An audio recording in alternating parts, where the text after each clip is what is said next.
ஊரில் ஒரு செல்வந்தர் வசித்து வந்தார். அவர் வீட்டு அருகில் ஒரு தோல் பதனிடும் தொழிலை செய்யும் வியாபாரி ஒருவர் வாழ்ந்து வந்தார். அவர் விலங்குகளின் தோலை தினந்தோறும் அலசி காய வைப்பதனால் அவர் அந்த விலங்கு தோல் ஆனது வெறும் நாற்றமடித்தது. அதனால் அந்த செல்வந்தர் அந்த வியாபாரியிடம், உனது குடிசை வீட்டை எனக்கு விற்றுவிடு என்று கேட்டார். அதற்கு அந்த வியாபாரி, ஐயா, இப்போது விற்கும் எண்ணமில்லை, நான் இன்னும் 2 மாதம் எனக்கு அவகாசம் கொடுங்கள் என்று அவகாசம் கேட்டான்.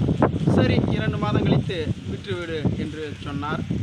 உடனே 2 மாதம் கழித்து மீண்டும் அந்த வியாபாரியிடம் அந்த செல்வந்தர், இப்போதாவது உன் வீட்டை எனக்கு விற்கிறாயா என்று கேட்டார்.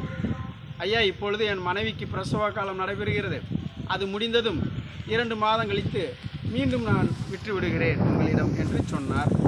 போன முறை இப்படி தான் சொன்னார், இந்த முறை இப்படி தான் சொல்கிறாய், இதையாவது நம்பலாமா என்று கேட்டார் அந்த செல்வந்தர். கண்டிப்பாக இதை நம்புங்கள் என்று அந்த வியாபாரி சொன்னார். உடனே 2 மாதம் கடந்து போனது.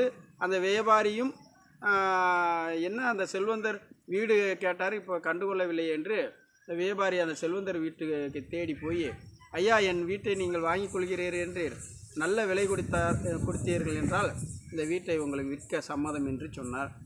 உடனே அந்த செல்வந்தர் சொன்னார், உன் வீட்டை 2 மாதத்துக்கு முன்பு வாங்க வேண்டும் என்று எண்ணினேன். அது எதற்கு என்றால், நீ அந்த தோள்களை பதனிடம் செய்யும் பொழுது அலசும் பொழுதும் அந்த விலங்கு தோள்கள் பெரும் நாற்றம் வீசியது. அதனால் அந்த வீட்டை வாங்க நினைத்தேன். இப்போ 2-3 மாத காலமாக அந்த நாற்றத்திற்கு நாங்கள் பழகி கொண்டோம். இப்பொழுது உன் வீட்டை வாங்கும் எண்ணம் எனக்கு இல்லை என்று அந்த செல்வந்தர் கைவிரித்தார்.